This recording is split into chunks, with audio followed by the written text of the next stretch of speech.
Welcome. In today's quick guide, I'll show you exactly how to change your profile photo on Snapchat using the latest updated steps.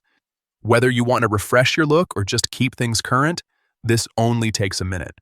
First, go ahead and open the Snapchat app on your phone.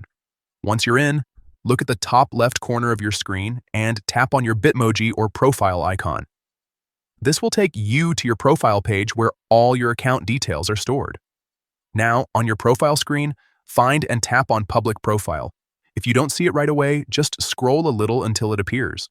After opening your public profile, look toward the top of the screen and tap on the Edit icon.